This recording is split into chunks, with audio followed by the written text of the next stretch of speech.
لا يحب المسرفين. وعن واثلة بن الأسقع رضي الله تعالى عنه قال قال رسول الله صلى الله عليه وسلم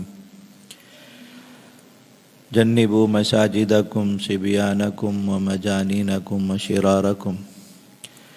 وبيعكم وخصوماتكم ورفع أصواتكم وإقامة حدودكم وسل سيوفكم واتخذوا على أبوابها المطاهر وجمروها في الجمعة. صدق الله مولانا العظيم وصدق رسوله النبي الكريم. اللهم صل وسلم وبارك على سيدنا مولانا محمد وعلى آل سيدنا مولانا محمد كما تحب وترضى عدد ما تحب وترضى.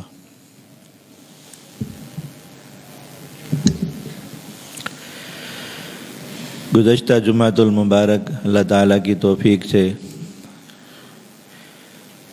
مساجد کی ایک مسلمان کے ساتھ ایمانی نسبت اور ایک ایمانی رشتے کا جو تعلق ہے وہ بیان ہوا تھا.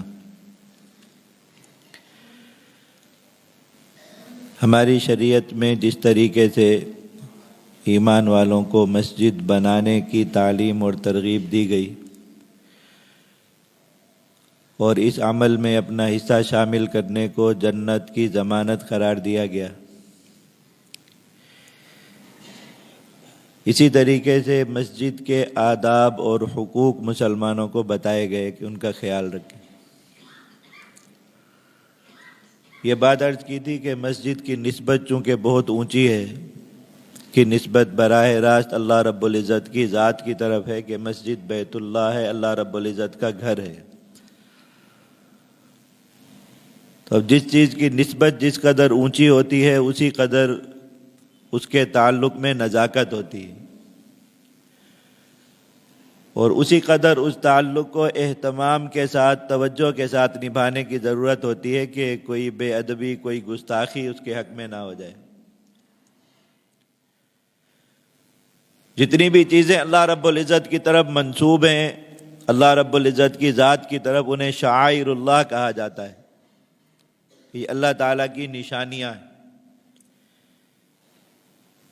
جیسے جو حج کے مقامات ہیں، مقدس مقامات، اللہ رب العزت کا حرم ہے، بیت اللہ ہے، یہ سب چیزیں ان کو شعائر اللہ کہا جاتا ہے.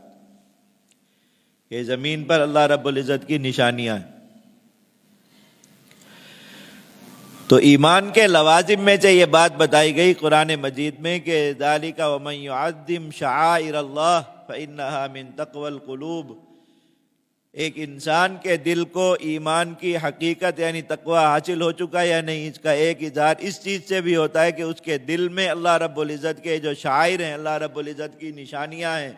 اللہ رب العزت کی طرف منسوب عزت والی چیزیں، ان کی عظمت اور عزت اس کے دل میں ہے یا نہیں. اس لیے یہ اللہ رب العزت نے عید کا دن، حج کے مناسک، قربانی کا جانور، یہ سب چیزوں کا ذکر کرنے کے بعد یہ بات فرمائی وہاں پہ. دیکھو یہ سب کی سب چیزیں اللہ رب العزت کی طرف منسوب ہیں، تو ان چیزوں کی دل میں عزت ہونا، احترام ہونا اور ان کا ایک وقار ملحوظ نظر ہونا، یہ بھی دل کے ایمان اور تقوی کی نشانی ہے کہ جس کے دل میں ان چیزوں کی عزت اور احترام نہیں وہ بھی ایمان کی حقیقت سے محروم ہے. محض زبان سے ہی کلمہ پڑھتا ہے، اللہ رب العزت کی طرف نسبت کرتا ہے، اللہ رب العزت پر اس کا ایمان صحیح نہیں، درست نہیں، قابل اعتبار نہیں. اس لیے کہ اگر اس نے اللہ رب العزت کو اسی عظمت، اسی شان، اسی جلال کے ساتھ مانا ہوتا جو اللہ رب العزت کا ہے، تو اللہ تعالیٰ کی طرف منسوب ہر چیز کی عزت اس کے دل میں ہوتی، ہر چیز کا احترام اس کے دل میں ہوتا، اور ایسی تمام چیزوں کی نسبت اس کے اندر ایک احتیاط ہوتی، ایک توجہ ہوتی کہ جب بھی ان کا معاملہ پیش آئے تو کس طریقے سے کرنا ہے، کہیں کوئی غلطی نہ ہو جائے، کہیں کوئی گستاخی نہ ہو جائے، کہیں کوئی خلاف ادب کام نہ ہو جائے، کہ بجائے اس کے کہ اللہ رب العزت کی یہ جو نشانیاں ہیں یہ ہمارے لیے مغفرت کا ذریعہ بنتی، ان کی حاضری، ان کی خدمت یہ ہمارے لیے مغفرت کا ذریعہ بنتی، ایسا نہ ہو کہ بجائے اس کے پکڑ اور وبال کا ذریعہ بنے. بہت احتیاط کے ساتھ رہتا. اس لیے فرمایا کہ ایمان کی حقیقت کو اور حقیقت دل کے تقویٰ کو اگر پہنچنا چاہتے ہو تو اللہ رب العزت کے ان شعائر کی عزت اور احترام اپنے دل میں پیدا کر. تو مسجد اللہ رب العزت کے ان شعائر میں ایک بہت ہی بلند اور عظیم الشان شعار ہے کہ خالصتاً اللہ رب العزت کی عبادت کی جگہ،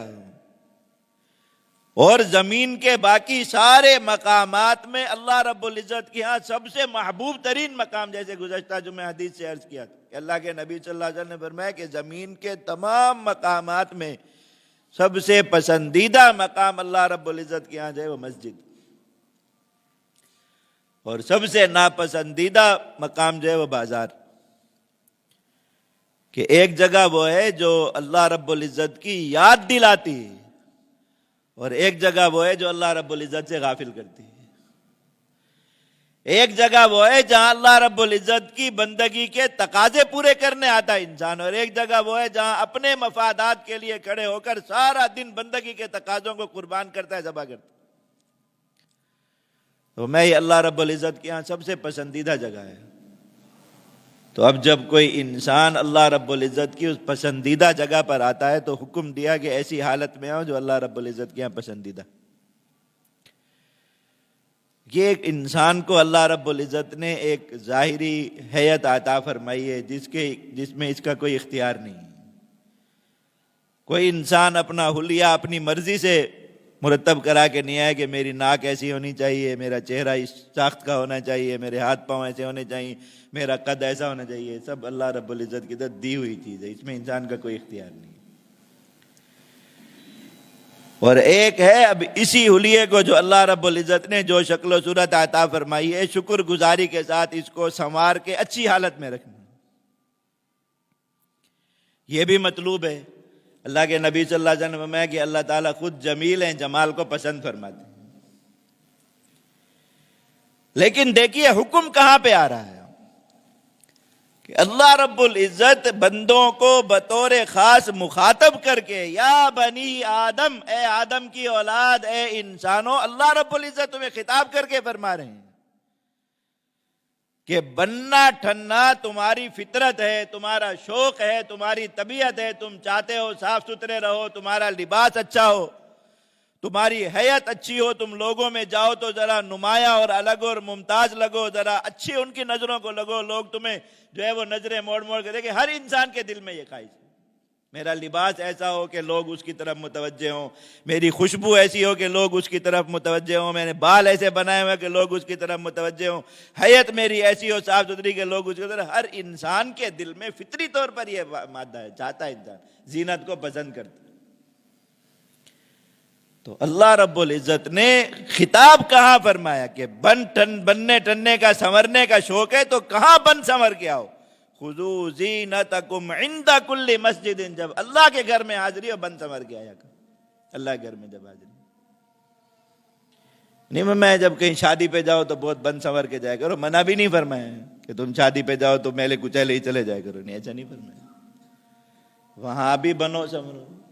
لوگوں کے کسی مجمع میں جا رہے ہیں، کہ رشتہ داروں کے یہاں ملاقات کے لیے جا رہے ہیں، کسی بڑے سے ملاقات کے لیے جا رہے ہیں، کہیں اپنے کام کے لیے جا رہے ہیں، اچھے بن کے جاؤ، سنور کے جاؤ، کوئی ممانعت نہیں. لیکن یہ بننا سنورنا اللہ کا حکم کہاں بن گیا؟ وہ ایک ہی مقام عند کل مسجد، جب اللہ کے حضور سجدہ ریز ہونے کے لیے مسجد میں آ رہے ہو، نماز کی جگہ پہ آ رہے ہو، اب ذرا اپنے آپ کو بنا سنوار کے آؤ. جتنی اللہ نے استطاعت دی، جتنی اللہ نے وسعت دی، جتنی اللہ رب العزت نے قدرت دی ہے، بن سنور کے آؤ کہ اللہ کے حضور جا رہے ہیں. دو چار بندے ملنے کے لیے آ جائیں، انسان کسی ایسی حیت میں بیٹھا ہو، پسند نہیں کرتا کہ میں ان کے سامنے اس طرح بے درے اٹھ کے چلا جاؤں، تھوڑا سا ان کو انتظار کرا لیتا ہے، گوارا کر لیتا ہے کہ وہ انتظار کر لیں، میں اپنا لباس درست کر کے آ جاؤں، میں اپنی ذرا حیت ٹھیک کر کے آ جاؤں، میں اپنا حلیہ سنوار کے آ جاؤں. ان کو انتظار کرا لیتا ہے. کہیں اپنی حاجت کے لیے حاضر ہونا ہے تو 2-3 بار اپنے آپ کو آئینے میں انسان کھڑا ہو کے دیکھتا ہے، ایک ایک چیز کو سنوارتا ہے، سجاتا ہے، صحیح کرتا ہے اپنی اپنی جگہ پہ. کم از کم بھی اتنا ہے کہ ہر چیز کو اس کی حیت کے مطابق درست کر کے جاتا ہے، ایسے الجھا ہوا بکھرا ہوا نہیں چلا جاتا. جو لباس پہنا ہوا ہے اسی کو ذرا سیدھا کر کے چلا جائے گا، اپنی داڑھی کو سیدھا کر کے، بالوں کو سیدھا کر کے، اپنی ٹوپی صحیح کر کے، کسی نے اچھی حیت میں ہی جائے گا. اور اللہ رب العزت کی طرف بلاوا آیا ہے تو جیسے بیٹھا ہے بس اٹھ کے چلتی ہو۔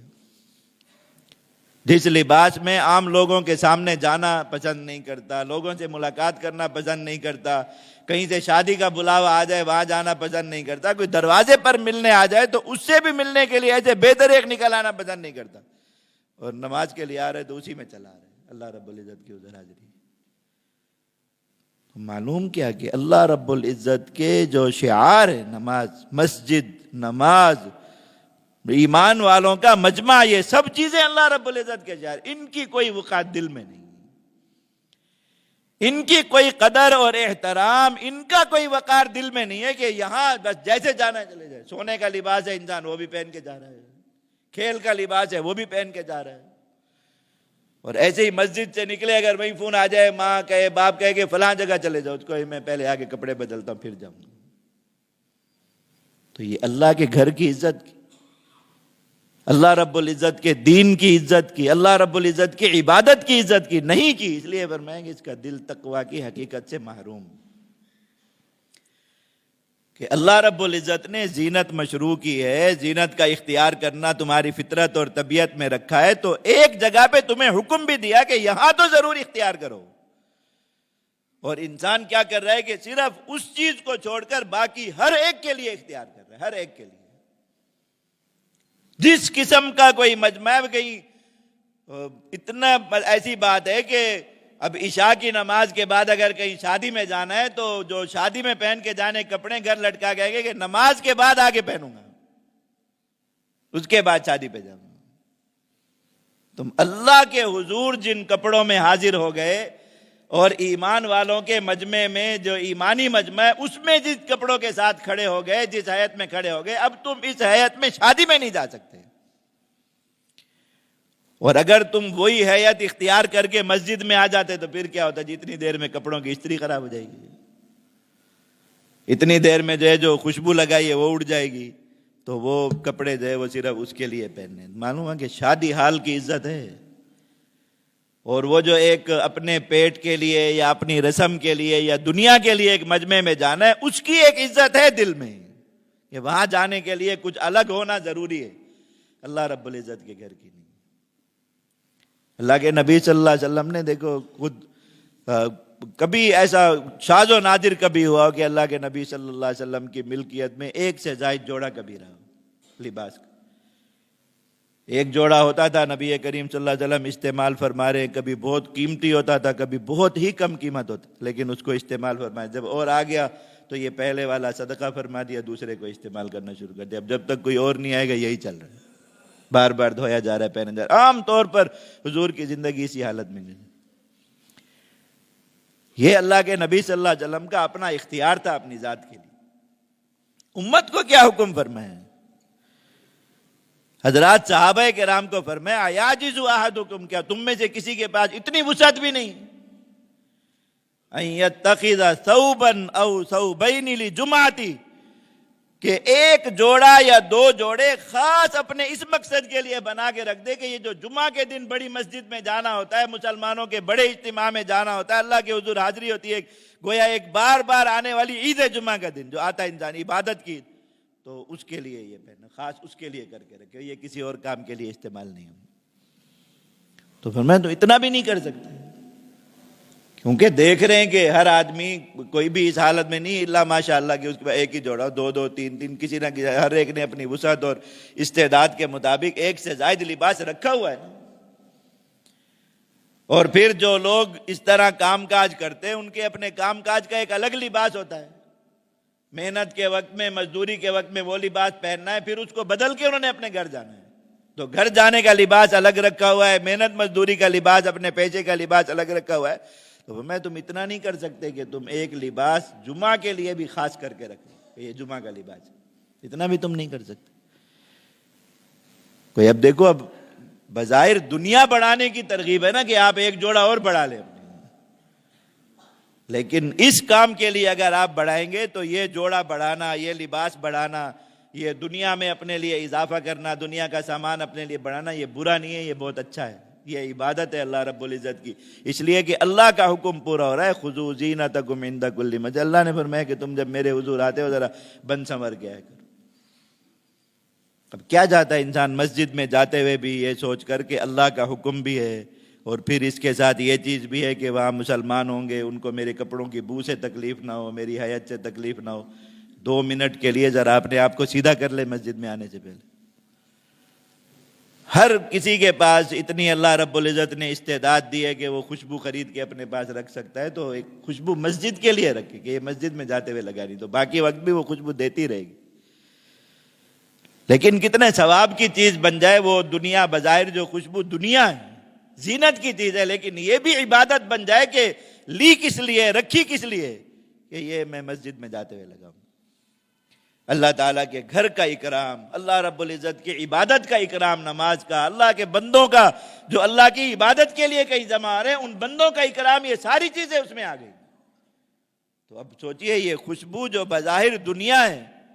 کتنا بڑا دین بن گئے اس کے لیے، کتنا بڑا اجر و ثواب بن گئے اس کے لیے کہ اس نے یہ خاص اللہ رب العزت کی عبادت کے، اس کے اکرام کے لیے، اس دل کے تقوی کے اظہار کے لیے کہ اللہ تعالیٰ کے شاعر کی ہماری نظر میں بڑی عزت ہے، ہمارے دل میں بڑی قدر ہے کہ ہم جب اللہ کے حضور حاضر ہو رہے ہیں، اللہ تعالیٰ کی اس نشانی مسجد میں جا رہے ہیں، اب ہم بطور خاص اس کے لیے خوشبو لگائیں گے۔ اب وہ اس دوران انسان باقی ایک نماز کے بعد دوسری نماز تک کا وقت ہے، اور کتنے کام کرے گا تو وہ خوشبو اس کے ساتھ مہکتی رہے گی نا، لیکن اب یہ اس کی عبادت، یہ اس کی بندگی ہے، یہ اس نے اللہ رب العزت کے امر کو، اللہ رب العزت کے حکم کو پورا کیا۔ لیکن وہ کہیں اور جانا ہے، باہر دروازے تک بھی جانا ہے کسی سے ملنے، تو اس وقت میں سینٹ چھڑک کے جائے گا بندہ مسجد میں، جیسے آ رہا ہے بس آ رہا ہے۔ میں دل کے تقوی سے محرومی کی بات ہے۔ تو پہلا ادب تو اللہ رب العزت نے خود قرآن مجید میں ارشاد فرما دیا کہ مسجد کا، اللہ کے گھر کا سب سے پہلا ادب یہ ہے کہ مسجد میں آتے ہوئے ذرا بن سنور کے آؤ، پتہ چلے کہ اللہ کے گھر جا رہے، احکم الحاکمین کے دربار میں جا رہے۔ اس کے بعد پھر اور کئی آداب ارشاد فرمائے نبی کریم صلی اللہ علیہ وسلم نے۔ سارے آداب کا خلاصہ یہ ہے، فردن انشاءاللہ جتنے ان میں سے بیان ہو سکے، لیکن خلاصہ یہ سمجھ لیں کہ سارے آداب صرف ایک مطلب اور ایک معنی گرد پھر رہے ہیں کہ ہر ایسا کام کرنا جس میں مسجد کی بے ادبی ہو، بے احترامی ہو، اور مسجد میں اللہ کی عبادت کے لیے آئے ہوئے لوگوں کو تکلیف ہو یا ان کی بے احترامی ہو، مسجد کی نسبت سے ایسا ہر کام ممنوع ہے انسان کے لیے، اور ایسے ہر کام سے بچنا ضروری ہے۔ بس جو کچھ بھی ہے سوچ لئیے کہ ایسا کرنے سے مسجد کی بے احترامی نہ ہو، یا مسجد میں موجود کسی شخص جو اللہ رب العزت کی عبادت کے لیے یہاں موجود ہے، نماز پڑھ رہا ہے، تلاوت کر رہا ہے، ذکر کر رہا ہے، کسی بھی کام کے لیے یہاں موجود ہے اللہ رب العزت کی عبادت کے، اس کو تکلیف نہ پہنچے، اس کی عبادت میں خلل نہ، اس کا کوئی حرج لازم نہ ہے، ایسے ہر کام سے بچنا مسجد میں ضروری فرما دیا، لازم قرار دے دیا۔ اس لیے صحابہ کرام مسجد میں اعتکاف میں تشریف فرماتے، اللہ کے نبی صلی اللہ علیہ وسلم خود بھی اعتکاف کے لیے آگے اپنا وہ جو حضور کے لیے پردہ لگتا تھا اس میں اعتکاف کے لیے آگے بیٹھ گئے۔ سنا کچھ لوگ بہت اونچی آواز سے تلاوت کر رہے تھے۔ اب مسجد میں انسان اعتکاف میں آگے بیٹھا اس لیے کہ وہ قرآن مجید کی تلاوت کر، رمضان المبارک ہے، سب سے زیادہ عبادت ہوتی یہی ہے کہ تلاوت کریں گے۔ اللہ کے نبی صلی اللہ علیہ وسلم نے فوراً پردہ ہٹایا، ان کو کہا کہ آواز آہستہ کرو، آواز کم کرو، باقی لوگ بھی اللہ کی عبادت کے لیے یہاں ہیں۔ اب اگر کوئی نماز پڑھ رہا، اب سارے لوگ تلاوت کر رہے ہیں تو پھر تو آواز میں آواز مل جاتی ہے، وہ تو ایک اچھا ایک ماحول بن جاتا ہے کہ سب اونچا پڑھ رہے ہیں اور کسی کو دوسرے کی آواز سے خلل نہیں ہو رہا، اور سب کی آوازیں مل کے ایک سما بنا دیتی ہیں۔ لیکن اب کوئی نماز پڑھ رہا ہے اس وقت میں، کوئی دوسرا کوئی ذکر کر رہا ہے، کوئی دوسری کسی عبادت میں مشغول ہے، کوئی بیٹھ کے کوئی مراقبہ کر رہا ہے، کوئی تفکر میں کسی بھی حالت میں، یا کوئی آرام کر رہا ہے، کیونکہ اب جو اعتکاف میں مسجد میں اس نے سونا بھی ہے، آرام بھی کرنا ہے، تو اب یہ تمہاری عبادت اس کے لیے خلل بن جائے گی۔ پر میں مسجد میں آواز اونچی مت کیا کرو، اس چیز سے روک دو۔ تو ساری بات وہی اسی پر ہی ہوئی۔ اور مسجد میں فرمایا کہ اللہ کے نبی صلی اللہ علیہ وسلم نے فرمایا کہ میں جب معراج کی رات میں تھا تو مجھے لوگوں کے سارے اچھے اعمال، سارے برے اعمال دکھائے گئے، اور میں کہ ایک بہت برا عمل جو میری نظر سے گزرا میری امت کا وہ یہ ہے کہ مسجد میں کوئی کسی نے کوئی گندگی کوئی ایسی چیز جو مسجد کی شان کے لائق نہیں وہ ڈال دی اور کوئی اس کو صاف نہیں کر رہا. گزرتے چلے جا رہے ہیں, گزرتے دیکھ رہے ہیں کہ بھئی کسی نے کوئی حماقت کی ہے, کوئی غلطی کی ہے, مسجد میں ایسی کوئی چیز ڈال دی جو کچرے میں شمار ہوتی ہے, گند میں شمار ہوتی ہے, مسجد کے آداب کے خلاف ہے کہ یہ چیز مسجد میں ہو. اب اس نے تو غلط کام کیا, باقی بھی یہی کر رہے ہیں کہ بس اس کو دیکھتے جا رہے ہیں. کوئی یہ اپنی ذمہ داری نہیں سمجھ رہا کہ اللہ کا گھر ہے. تو اب ہمارے گھر میں اگر کوئی آ کے اس طرح کے کچرا کر کے چلا جائے تو ہم کسی اور کا انتظار کرتے ہیں کہ وہ آ کے صاف کرے گا. ہر کوئی اپنی ذمہ داری سمجھتا ہے کہ وہ اپنے گھر کو خود صاف کرے گا. تو اللہ کے گھر کی یہ ذمہ داری نہیں سمجھ رہے کہ اللہ کے گھر میں کوئی ایسی چیز پڑی ہے یا کسی نے کوئی ایسی حماقت کر دی اور کوئی غلطی کر دی جس کی بنیاد پہ ایسا ہو گیا, تو اب صفائی کرنا کسی کی ذمہ داری ہم کیوں کریں. تو ہر کوئی اس کے اوپر سے چھلانگیں لگاتا ہوا گزرتا ہوا چلا جاتا. میں یہ برے اعمال میں سے یہ عمل بھی مجھے دکھایا گیا کہ یہ بھی برے اعمال میں سے لوگوں کے. تو یہ وہی جو بات میں نے عرض کی کہ مسجد میں آ کے انسان بس یہی سوچے جب آ رہا ہے اللہ کے لیے بن سنور کے آ رہا ہے, جس قدر اللہ نے اس کو استطاعت اور قوت دی ہر نماز کے لیے وہ اتنی اچھی حیات میں جا سکے,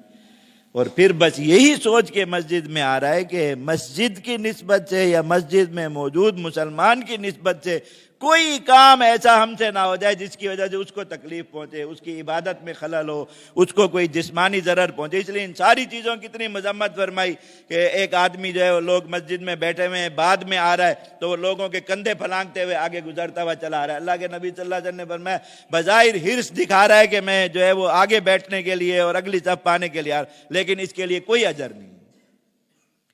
اس لیے کہ اللہ کے بندوں کو ستاتا ہوا آ رہا ہے, تکلیف دیتا ہوا آ رہا ہے. دوسرے کو یہ ترغیب فرمائی کہ تم مسجد میں جب آ کر بیٹھو تو اس طرح پھیل پھیل کے نہ بیٹھا کرو. جب مجمع لگے, اجتماع کے لیے حاضری ہے, جمعہ کے لیے حاضری ہے, نماز سے پہلے اس کے انتظار میں بیٹھے تو صفوں میں بہت بہت جگہ چھوڑ کے پیچھے بیٹھ رہے. تم ایسا نہ کرو, بلکہ صفوں کو برابر برابر پر کرتے چلے جاؤ. اور جو آدمی بعد میں آ رہا ہے اس کو یہ تاکید ہے کہ تم اب آگے بڑھنے کے لیے لوگوں کی چھتیں نہ پھلانگو, لوگوں کے کندھے نہ پھلانگو, ان کو ٹانگیں نہ مارو, ان کو تکلیف ہوگی. تو ہر ایک کو اس کے مطابق جو ہے وہ مسجد کا ادب اور احترام سکھایا جا رہا. اس قدر تاکید فرمائی مسجد کے احترام کی, فرمایا کہ تم نماز کے لیے مسجد میں آتے ہو, تم دیکھو کہ امام آگے نکل گیا, دیر سے آئے تو دوڑ کر مت صف میں ملو, مسجد میں دوڑ نہ لگاؤ, یہ تمہارے دوڑنے کی آواز نہ آئے مسجد میں. جلبت انہی سے کہا گیا کہ قدم کے جو زمین پر پڑنے کی دھمک ہوتی ہے یہ نہ ہے کہ نمازیوں کو پریشانی نہ ہو, امام کا ذہن ادھر ادھر نہ ہو, کوئی دوسری کسی بات مشغول ہے. آرام سے سکون اور وقار کے ساتھ چلتے ہوئے آ جاؤ, جتنی نماز امام کے ساتھ مل جائے پڑھ لو, جتنی امام کے ساتھ سے تمہاری رہ گئی تم اس کو بعد میں پورا کر لو, اللہ تعالیٰ تمہارے لیے رکھا ہے. لیکن یہ مسجد کی بے حرمتی اور بے توقیری نہ کرو کہ تم مسجد میں دوڑتے چلے آ رہے. اب اگر دل میں اس چیز کا خیال ہے کہ نماز کو اول سے پانا ہے تو اس کا طریقہ یہ نہیں ہے کہ آپ پھر جب نماز پتہ چلا کہ کھڑی ہو گئی ہے تو اب دوڑ لگائیں اس کی طرف. اس کا طریقہ یہ ہے کہ وقت پر آ جائیں, پہلے آ جائیں. کتنی احادیث میں اس کی تاکید فرمائی کہ ایک آدمی نماز کھڑی ہونے سے پہلے مسجد میں آ کے بیٹھ جاتا ہے تو یہ اس شخص کی طرح اس کی جو ہے وہ مثل قرار دیا اللہ کے نبی صلی اللہ علیہ وسلم نے فرمایا جیسے مرابط ہوتا ہے اسلام کی سرحدوں پر پہرے داری کرنے والا شخص, کتنا بڑا اجر و ثواب ہے اس کا. اسلامی اعمال میں افضل ترین عمل ہے رباط فی سبیل اللہ. فرمایا یہ شخص بھی اسی کی طرح ہے. میں نماز کے انتظار میں مسجد میں پہلے آ کے بیٹھ گیا کہ امام کے ساتھ اپنی نماز شروع کروں, لیکن اب اگر دیر کر دی, دیر سے آئے تو پھر مسجد کے وقار کو خراب نہ کرے. ایک رکعت نکل جائے, کون سی قیامت آ جائے گی. اللہ تعالیٰ نے طریقہ رکھا ہے نا کہ بعد میں آپ امام کے بعد اس کو پورا کر لیں. اب جو اول حصہ تھا نماز کا وہ تو نکل ہی چکا, لیکن اب اس کو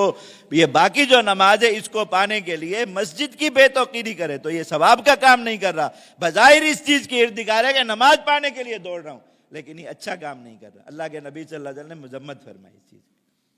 کہ اس طرح مت کرو, تم سکون کے ساتھ وقار کے ساتھ چلتے ہوئے جاؤ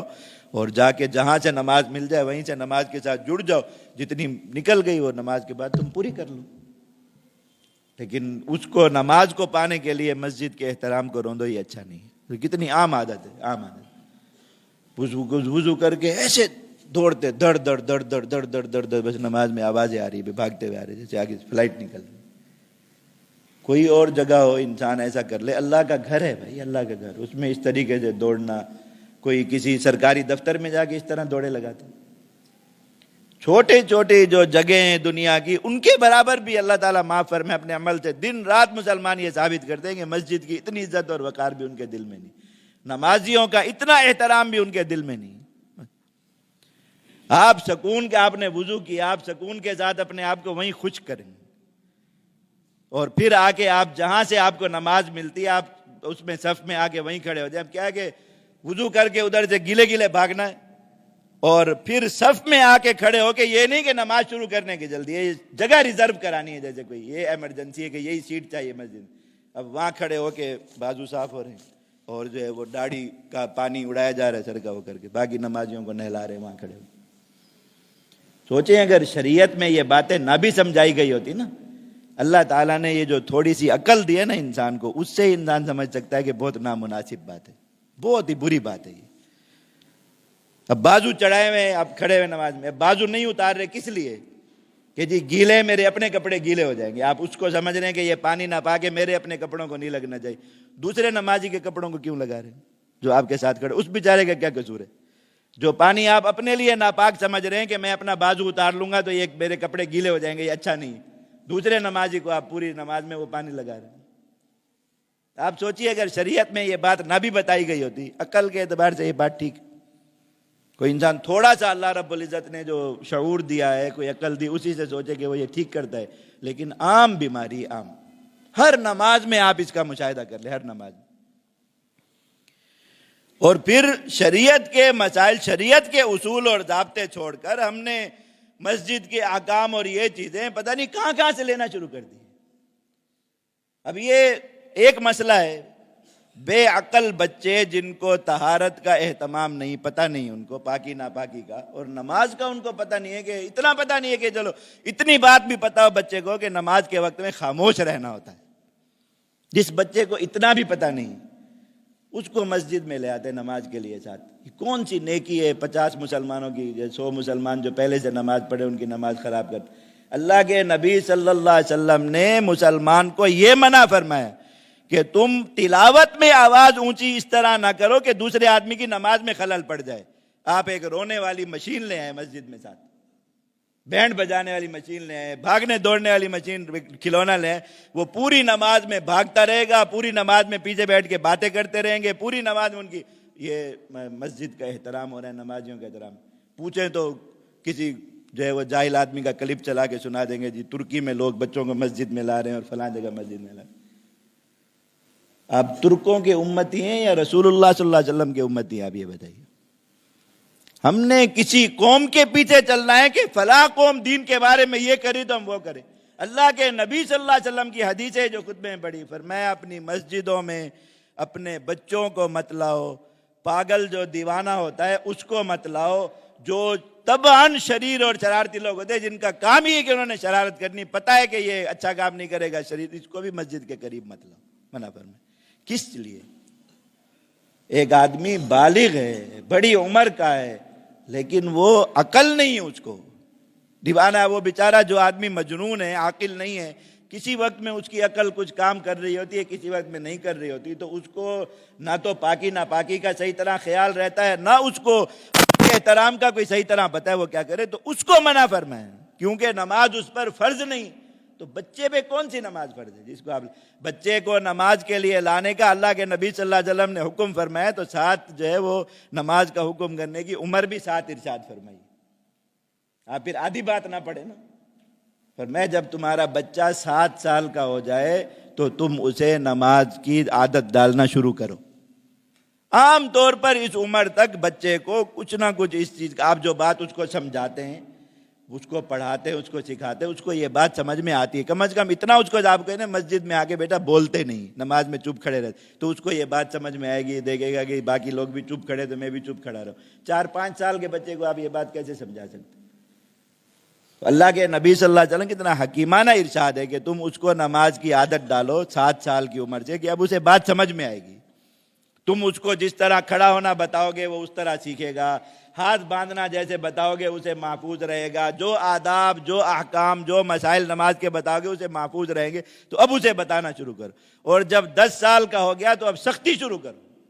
اب اگر دیکھو کہ غفلت کرتا ہے نماز میں، سستی کرتا ہے، نماز سے جی چڑھاتا ہے، تو ذرا تعدیب کر کے سزا دے کے بھی نماز کی طرف لاؤ، اس لیے کہ اب اگر اس کی عادت پختہ نہ ہوئی تو یہ پھر بالغ ہو کے بھی نمازیں چھوڑے گا، کبیرہ گناہ کا مرتکب ہوگا۔ تو یہاں سے اس کی اب زور سے عادت بنانی۔ تو وہ اللہ کے نبی صلی اللہ علیہ وسلم نے عمر بھی ساتھ ارشاد فرمایا، یہ نہیں بتایا تم 3 4 سال کے بچوں کو لے جاؤ مسجد میں، لوگوں کی نمازیں خراب کراؤ، اور یہ کہ جی مسجدوں کو آپ کو اپنے بچوں کی تعلیم و تربیت کا اور ان کو دین کی طرف لانے کا واقعی اللہ رب العزت نے ایک جذبہ اور داعیہ دیا، اور اللہ کرے سب مسلمانوں کے اندر ہو۔ تو اس کی سچائی یہ ہے کہ آپ کا جو بچہ 12 13 سال کا ہے، 10 سال سے اوپر کی عمر کا، وہ نماز پڑھنے نہیں آ رہا نا، تو آپ اس کو کبھی گھسیٹ کے مسجد کی طرف لاتے ہوئے نظر آئیں گے۔ یہ 4 سال 5 سال کا بچہ جو گھر میں ماں کو تنگ کر رہا ہے، اس کو دین کی محبت میں نہیں، بیوی کے حکم پہ مسجد میں لاتے ہیں۔ بہت معذرت کے ساتھ عرض کر رہا ہوں، یہ نماز کے لیے جا رہے تو بیگم نے کہا جی بچے کو بھی ساتھ لیتے جاؤ، تو اس کو اطاعت لازم ہے بیگم کی، تو اس کو بھی اٹھا کے ساتھ لے آئے مسجد میں۔ اور 12 13 سال کے بچے کو جب باپ ڈانٹتا ہے نا، تو وہ آگے سے کہتی ہے کہ ابھی بچہ ہی تو ہے، ابھی سے آپ اس کو جو ہے وہ لڑنا شروع ہو گئے، مارنا شروع ہو گئے، بچہ ہی تو ہے ابھی۔ تو پھر باپ سے پوچھے نا، وہ کہتا ہے بچہ ہی تو ہے ابھی، بھئی آپ 12 13 سال کے بچے کو نماز پہ کیوں نہیں لا رہے؟ جی بچہ ہی تو ہے ابھی۔ تو یہ اللہ کے نبی صلی اللہ علیہ وسلم کی شریعت کا اتباع نہیں ہو رہا، بیوی کے احکام مانے جا رہے ہیں۔ بہت معذرت کے ساتھ یہ بات ہے۔ کسی مسلمان کے اندر حقیقی معنی میں یہ داعیہ موجود، تو پھر آپ یہ کرتے ہوئے نظر آئیں کہ آپ کا 10 سال سے اوپر کا بچہ اگر مسجد میں نہیں آ رہا تو پتہ ہے کہ یہ باپ اس کو تھپڑ لگا رہا ہے، یہ باپ اس کو کان سے پکڑ کے مسجد میں لا رہا ہے، اپنے ساتھ کھڑا کر کے نماز پڑھا رہا ہے۔ اب نظر آئے واقعی آپ اپنے بچے کی تربیت کرنا چاہتے ہیں، آپ اس کے دل میں مسجد کا، نماز کا احترام بٹھانا چاہتے ہیں۔ کیا 3 3 4 4 سال کے بچوں کو، جن کو نہ پاکی کا پتہ، نہ ناپاکی کا، نہ مسجد کا، ان کو آپ زبردستی مسجد میں لا رہے ہیں، اور جب مسجد میں لانے کے لیے سختی کا حکم دے دیا گیا اس کو، بچے کو، اب باپ کو پتہ ہی نہیں ہے بچہ اس وقت میں کرکٹ کھیل رہا ہے، اس وقت میں کہاں ہے، اس وقت میں کہاں ہے، اس کو مسجد میں لانے کی کوئی فکر نہیں۔ اللہ کے نبی صلی اللہ علیہ وسلم نے یوں فرمایا۔ اب ترکی والے کیا کرتے ہیں یا کیا نہیں کرتے، مسلمان کے لیے اس میں کوئی شریعت نہیں رکھی ہوئی، ٹھیک ہے نا؟ تو آپ اللہ کے نبی صلی اللہ علیہ وسلم کی بات کا اتباع کریں۔ یہ ساری تاکید کے ساتھ یہ باتیں فرمائیں، بے مجنونوں کو نہ لاؤ، بچوں کو نہ لاؤ، شریر لوگوں کو نہ لاؤ، مسجد میں اپنے فیصلے اور جھگڑے لے کے نہ آؤ، تاکہ آپس میں، کیونکہ فیصلے اور جھگڑے میں آوازیں بلند ہو جاتی ہیں، مسجد میں اونچی آواز سے بولنا بھی مسجد کی بے حرمتی اور بے ادبی، اس لیے فرمایا کہ اپنے فیصلے بھی باہر حل کرو۔ اور مسجد میں خرید و فروخت کرنے کی اتنی شدید ممانعت ہے، اللہ کے نبی صلی اللہ علیہ وسلم نے فرمایا کہ جو 2 دن لوگوں کو دیکھو کہ مسجد میں خرید و فروخت کر رہے ہیں، گزرتے ہوئے کہو کہ اللہ کرے تمہاری تجارت تباہ ہو جائے۔ یہ کہہ کے جاؤ ان کو، اللہ اور اس کے رسول کا حکم ہے یہ۔ ایسے مسلمان کو دعا نہیں دینی کہ اللہ آپ کی تجارت میں برکت دے، میں اس کو کہو لا ربح اللہ تجارتک، اللہ کرے تیری تجارت میں جو کوئی فائدہ نہ ہو، برباد ہو جائے تیری تجارت۔ اس لیے کہ اللہ رب العزت نے مسجد تجارت کے لیے بنائی نہیں، یہ اپنی عبادت کے لیے بنائی۔ حد جاری کرنا شریعت کا حکم ہے، میں اس کو بھی مسجد میں نہ کرو کہ جس پہ حد جاری کرو گے چیخے گا چلائے گا، مسجد میں آوازیں بلند ہوں گی، وہ بھی مسجد کے باہر لے جا کے کرو۔ مسجدوں کو سجاؤ، مسجدوں کو سنوارو، مسجدوں کو فرمایا جمعہ کا دن ہو اپنی مسجد میں خوشبو جلایا کرو، اس کو جو ہے خوشبو سے روشن کیا کرو، اس لیے کہ بہت سے لوگوں نے آنا ہے مسجد میں خوشبو ہو۔ جمعہ کے دن کے لیے خاص حکم فرمائے۔ مسجد کے دروازے پر طہارت خانے بناؤ تاکہ کوئی آدمی آئے اپنے آپ کو پاک صاف کر کے احترام کے ساتھ مسجد میں داخل ہو کے، کسی کو چل کے آنے کی وجہ سے مٹی لگی، یہ ساری چیزیں مسجد کے احترامات اور یہ چیزیں سکھائی گئی۔ وہ بالکل ہی سارا معاملہ الٹ، سارا معاملہ الٹ، سارا معاملہ۔ تو یاد رکھیے اللہ رب العزت نے قرآن مجید میں یہ بات ارشاد فرمائی کہ جس کے دل میں اللہ رب العزت کے شعائر کا احترام نہیں ہے، اس کا دل جو ہے وہ تقوی اور ایمان کی حقیقت سے محروم۔ اور مسجد اللہ رب العزت کے شعائر میں بلند ترین شعار، اعظم ترین شعار میں مسجد۔